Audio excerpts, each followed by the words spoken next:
നമസ്കാരം, എല്ലാവർക്കും മീഡിയയിലേക്ക് സ്വാഗതം.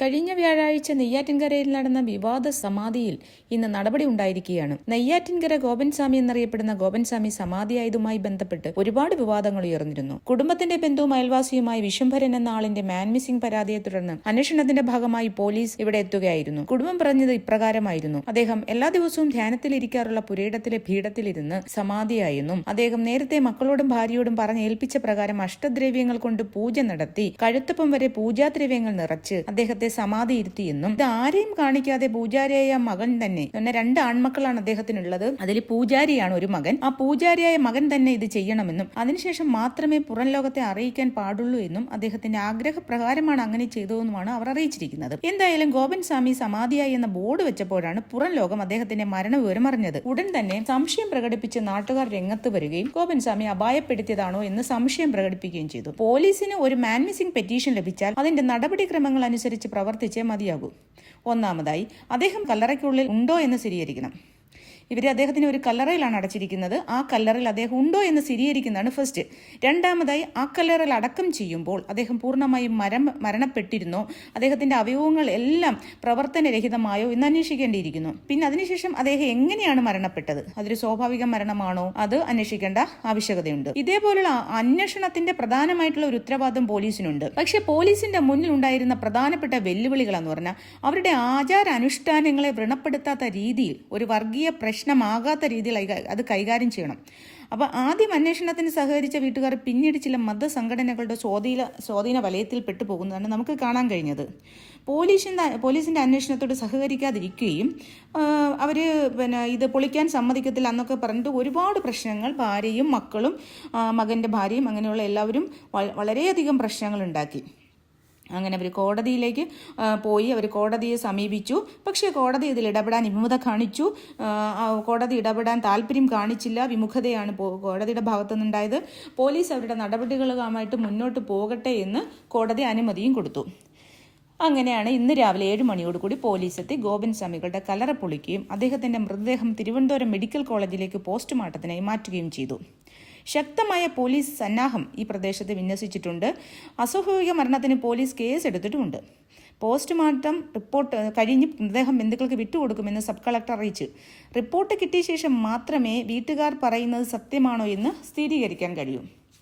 അപ്പോൾ ഗോപൻസ്വാമിയുടെ മകൻ പറയുന്നതനുസരിച്ച്, നേരത്തെ മകൻ പറഞ്ഞത് ചാനലുകളിലും മറ്റുമിരുന്ന് ഗോപൻസ്വാമിയുടെ മകൻ പറയുന്നത് ഇതിന് പിന്നിൽ വർഗീയ ശക്തികൾ പ്രവർത്തിക്കുന്നുണ്ട്, കല്ലറ പൊളിക്കാനുള്ള നീക്കത്തിന് പിന്നിൽ വർഗീയ ശക്തികളാണ്, ഇതിന് മുന്നേയും അവരുടെ അമ്പലം ഉണ്ടാക്കിയതുമായി ബന്ധപ്പെട്ട് ചില മുസ്ലിം മതവിഭാഗത്തിൽപ്പെട്ടവർ പരാതികളും പ്രശ്നങ്ങളും ഉണ്ടാക്കിയിരുന്നുവെന്നും അവർ ഹിന്ദു ആചാരങ്ങളെ തകർക്കാൻ ശ്രമിക്കുകയാണെന്നും മറ്റുമാണ് ആരോപിച്ചിരുന്നത്.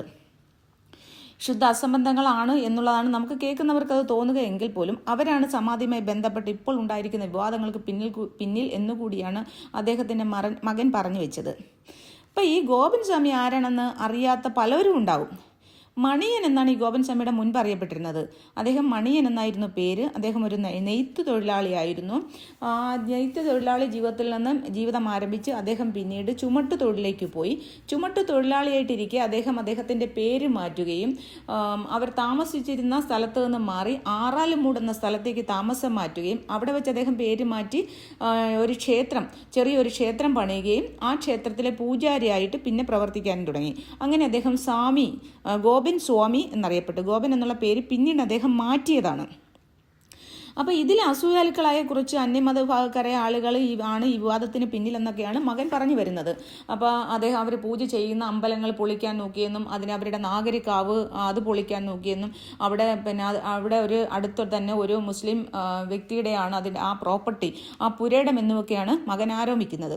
അങ്ങനെ പക്ഷേ ഇദ്ദേഹം കുറേ നാളുകളായിട്ട് പുറത്തേക്ക് വരികയോ ആരോട് സഹകരിക്കുകയോ സംസാരിക്കുകയോ ഒന്നും ചെയ്യുന്നുണ്ടായിരുന്നില്ല. ആരും പുറത്തുള്ളവരൊന്നും അദ്ദേഹത്തിനെ കാണാറില്ലായിരുന്നു. കാരണം എന്ന് പറഞ്ഞാൽ അദ്ദേഹത്തിന്റെ കണ്ണിന് കാഴ്ചയുണ്ടായിരുന്നില്ല. പിന്നെ അദ്ദേഹത്തിന് അതുപോലെ തന്നെ നടക്കാൻ വളരെ പ്രയാസമുണ്ടായിരുന്നു. ഇങ്ങനെയൊക്കെയാണ് നാട്ടുകാർ നൽകുന്ന വിവരം. അപ്പോൾ അങ്ങനെയുള്ള ഗോപൻസ്വാമി എങ്ങനെയാണ് കുറച്ച് ദൂരത്തുള്ള ഈ പീഠത്തിൽ വന്നിരുന്നത് സമാധിയാകുന്നത്? അപ്പം അദ്ദേഹത്തിന്റെ ഭാര്യയും മക്കളും പറയുന്ന അദ്ദേഹം ഇന്ന ദിവസം സമാധിയാകുമെന്നും അതനുസരിച്ച് ഇന്ന കാര്യങ്ങൾ അദ്ദേഹം ചെയ്യണമെന്ന് ഭാര്യയോടും മക്കളോടും പറഞ്ഞ് ഏൽപ്പിച്ചിട്ടുണ്ടെന്നും അപ്പോൾ ഇതേപോലെയുള്ള കാര്യങ്ങൾ ചെയ്യണമെന്നൊക്കെയാണ് പറഞ്ഞിരുന്നത്. അപ്പോൾ ഇങ്ങനെ സമാധിയാകുമെന്ന് പറഞ്ഞ ഒരു വ്യക്തിയെ എന്തുകൊണ്ട് സുഖമില്ലാതെ കണ്ടപ്പോൾ അല്ലെങ്കിൽ അങ്ങനെ പോയിരുന്നപ്പോൾ അവർ ശ്രദ്ധിച്ചില്ല? ഇതൊക്കെ നമുക്ക് സംശയങ്ങൾ ഉണ്ടാക്കുന്നതാണ്. അദ്ദേഹത്തിന് അസുഖ വിവരങ്ങൾ ഉണ്ടായിരുന്നു, അല്ലെ അദ്ദേഹത്തിന് എങ്ങനെയാണ് അദ്ദേഹം അവിടെ എത്തിയത്? നടക്കാൻ പ്രയാസമുണ്ടെന്ന് പറഞ്ഞു, കണ്ണ് കാണില്ല എന്ന് പറഞ്ഞു.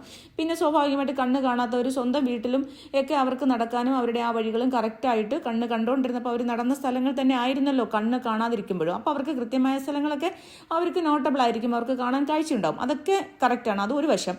പക്ഷേ സംശയമുള്ളവർ ചിന്തിക്കുന്നത്, ഇത്രയും സുഖമില്ലാത്ത ഒരാൾ ഇങ്ങനെ ഇത്ര കുറച്ച് ദൂരത്ത്, വീട്ടിൽ നിന്ന് കുറച്ച് ദൂരമുണ്ട്, ആ ദൂരത്തേക്ക് വന്നിരുന്ന ഒരു പീഠത്തിൽ വന്നിരിക്കുമ്പോൾ വീട്ടിലുള്ളവർ അത് ശ്രദ്ധിക്കില്ലേ? പിന്നെ ഇവർ പറയുന്നതിൻ്റെ ഒരു പൊരുത്തമില്ലായ്മ എന്ന് പറയുന്നത്, നേരത്തെ സ്വാമികൾ പറഞ്ഞിട്ടുണ്ടായിരുന്നു ഞാൻ ഇന്ന ദിവസം സമാധിയാകുമെന്നും ഈ സമാധി ആയി കഴിയുമ്പോൾ നിങ്ങൾ എന്തൊക്കെയാണ് ചെയ്യേണ്ടതെന്നും പറഞ്ഞിട്ടുണ്ടായിരുന്നു എന്ന് പറഞ്ഞു. അപ്പോൾ ഇവർ അതുപോലെയാണ് ചെയ്തതെന്ന് പറഞ്ഞു. അപ്പം ഒരു വാർത്ത ഒരു ചാനലിന് മകൻ കൊടുത്ത ഒരു അഭിമുഖത്തിൽ ഞാൻ കണ്ട ഒരു വിവരം എന്ന് പറഞ്ഞാൽ, ഈ മകൻ പറയുന്നു അവർ വന്ന് നോക്കിയപ്പോൾ അച്ഛൻ മരിച്ചത് എങ്ങനെയാണ് നിങ്ങൾക്ക് മനസ്സിലായത് എന്നും ഏഷ്യാനെറ്റിലെ PG സുരേഷ് കുമാർ ചോദിച്ചപ്പോൾ പറയുന്നു, അത് അച്ഛൻ്റെ കൈ ഞങ്ങൾ പിടിച്ചു നോക്കിയപ്പോൾ കൈ ഭയങ്കര ശക്തിയായിട്ട്, മീൻസ് അനങ്ങാതെ ഭയങ്കര ദൃഢമായിട്ട്, നമ്മൾ മരിച്ച് ഇത്ര നേരം കഴിയുമ്പോഴത്തേക്ക് കൈ ഇങ്ങനെ മരവിക്കുമല്ലോ, അപ്പോൾ അതുപോലെ ഭയങ്കരമായിട്ട് മരവിച്ചിട്ടുണ്ടായിരുന്നു. അപ്പോൾ അച്ഛൻ മരിച്ചു, അച്ഛൻ അതിന് മുമ്പ് പറഞ്ഞിട്ടുണ്ടായിരുന്നില്ല ഇന്ന ദിവസം സമാധിയാവുന്നു. അപ്പോൾ അവർ മരിക്കാൻ വേണ്ടി വെയിറ്റ് ചെയ്തിരുന്ന പോലെ അങ്ങനെ പിടിച്ചു നോക്കിയപ്പോൾ ഭയങ്കരമായിട്ട് അനക്കമില്ല, ഭയങ്കര മരം പോലെ ആയിട്ടുണ്ടായിരുന്നു. അങ്ങനെ അവർ മരണം സ്ഥിരീകരിച്ചു എന്നാണ് പറഞ്ഞത്. ചിലപ്പോൾ അദ്ദേഹത്തിന് ഒരുപാട് എഡ്യൂക്കേറ്റഡ് അല്ല, കുറച്ച് വിദ്യാഭ്യാസം പഠിത്തം കുറവുള്ളതാണ്. എനിക്ക് തോന്നുന്നു ആൾക്കാരോട് സഹകരിച്ച് ശീലമുണ്ടാകത്തില്ല. അതുകൊണ്ട് അവരുടെ ആ ഒരു സംസാര ശൈലി കൊണ്ടായിരിക്കും അങ്ങനെ സംസാരിച്ചത്. കാരണം ശ്വാസം ഉണ്ടോയെന്ന് നോക്കിയെന്നും അതൊന്നും പറഞ്ഞില്ല. കൈ പിടിച്ചു നോക്കി, കാല് പിടിച്ചു നോക്കി, അപ്പോൾ അനങ്ങുന്നില്ല, അപ്പം മരിച്ചു എന്ന് മനസ്സിലായി എന്നാണ് അവർ പറയുന്നത്. എന്നിട്ട് അവർ 2 ആൺമക്കളും കൂടി ചേർന്നിട്ട് പൂജ ചെയ്തെന്നും അഷ്ടദ്രവ്യങ്ങൾ വെച്ചിട്ട് പിന്നെ ശരീരം മുഴുവൻ മൂടിയെന്നും പിന്നെ കഴുത്തപ്പം വരെ മൂടിയെന്നും എന്നൊക്കെയാണ് അവർ പറയുന്നത്. എന്നിട്ട് കല്ല് കെട്ടി. അപ്പോൾ ചോദിച്ചു, നിങ്ങൾ ഒറ്റയ്ക്കാണോ ഇത് ചെയ്തത്, നിങ്ങൾക്ക് എങ്ങനെയാണ് ഇത് കല്ല് കെട്ടാൻ അറിയാവുന്നത്? അപ്പോൾ പറഞ്ഞു, അവർ അച്ഛൻ പണ്ട് ഈ വീട് പണിയും കൽപ്പണി കെട്ടിടം പണിയൊക്കെ ചെയ്തിട്ടുണ്ട്, അപ്പോൾ അവർക്ക് അത് കെട്ടിടം പണികൾ കാര്യങ്ങൾ അറിയാം. അപ്പോൾ അതുകൊണ്ട് അവർ തന്നെ 2 പേരോട് കെട്ടിയിട്ട് സ്ലാബ് നേരത്തെ ഉണ്ടാക്കി വെച്ചിരുന്നു. ഇതെല്ലാം ചോദ്യങ്ങളാണ്. സ്ലാബ് നേരത്തെ നമ്മളുടെ മനസ്സിൽ വരുന്ന, അല്ലെങ്കിൽ നമുക്ക് തോന്നുന്ന സംശയങ്ങൾ മാത്രമാണ്. ഇതിൻ്റെ മുകളിലിടാൻ സ്ലാബ് അവർ നേരത്തെ ഉണ്ടാക്കി വെച്ചിരുന്നു, അതേ ഒരു അളവിന്. ഇതൊക്കെ അപ്പോഴുണ്ടാക്കിയതാണോ? അപ്പോൾ എത്ര സമയം കൊണ്ടാണ് ഇത് ഉണ്ടാക്കിയത്? നമ്മൾ ഒരു സ്ലാബ് വാർത്തിട്ട് കഴിഞ്ഞാൽ ഒരു ദിവസം കൊണ്ട് നമുക്ക് സ്ലാബ് വാർത്ത് കിട്ടത്തില്ല. പിറ്റേന്ന് നമുക്ക് സ്ലാബ് ഒരു ദിവസം ഉണങ്ങി വെള്ളം ഒഴിച്ചു അതെല്ലാം ക്ലിയറായി സെറ്റായി പിറ്റേ ദിവസമാണ് നമുക്ക് സ്ലാബ് കിട്ടുക, അല്ലേ? അപ്പോൾ ആ ഒരു സ്ലാബ് പിന്നെ കൊണ്ടുവന്ന് അവർ പിടിച്ചിട്ടതാണോ? ഇതെല്ലാം സംശയങ്ങളാണ്. അപ്പോൾ അങ്ങനെയൊക്കെ ചെയ്തു എന്നാണ് പുള്ളി പറയുന്നത്. എന്ത് തന്നെ ആയാലും ദുരൂഹതകളാണ്, നാട്ടുകാർക്കും കേൾക്കുന്നവർക്കും ഒരു സംശയം ഉണ്ടാക്കുന്ന രീതിയിലാണ് ഇതെല്ലാം സംഭവിക്കുന്നത്. എന്തായാലും മരിച്ചതിന് ശേഷം അവർ പിന്നെ സമാധിയായി എന്ന് പറഞ്ഞൊരു ബോർഡ് വെച്ചു, കല്ല് കെട്ടി, അത് പിന്നെ കല്ലൊക്കെ കെട്ടി അറയാക്കി അതിൻ്റെ മുകളിൽ കോൺക്രീറ്റ് സ്ലാബൊക്കെ വെച്ച് മൂടി. അതിനുശേഷം അദ്ദേഹം സമാധിയായി എന്ന് പറഞ്ഞ് പുറം ലോകത്തെ അറിയിക്കാൻ വേണ്ടി ഒരു ബോർഡ് വെച്ചു. അപ്പം ഇതൊരു കൊലപാതകമാണോ എന്ന് സംശയം തോന്നിയ ആൾക്കാരാണ് ഇത് മാൻ മിസ്സിംഗ് ആയിട്ടൊരു കേസ് കൊടുത്തത്. കാരണം ഈ പുള്ളി എന്തെന്ന് പോലും കണ്ടില്ല.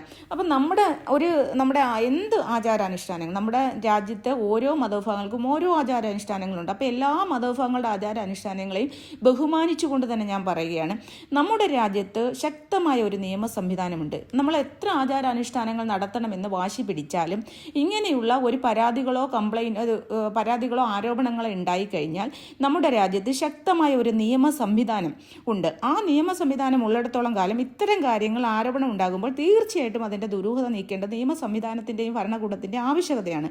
അപ്പോൾ എന്നിരുന്നാലും എൻ്റെ ഒരു ചിന്ത, ഗോവിൻ സ്വാമിയുടെ ഇത് ഒരു സ്വാഭാവിക മരണമാണെങ്കിൽ പിന്നെ കുടുംബത്തിൻ്റെ പ്രതികരണം എന്തായിരിക്കും? എന്തായാലും നമുക്ക് നോക്കാം. കൂടുതൽ സെൻസേഷണൽ വാർത്തകളും നിയമവിശകലനങ്ങളും അറിയാനായി ഈ ചാനൽ സബ്സ്ക്രൈബ് ചെയ്യൂ. വിലപ്പെട്ട നിങ്ങളുടെ അഭിപ്രായങ്ങൾ അറിയിക്കൂ. താങ്ക്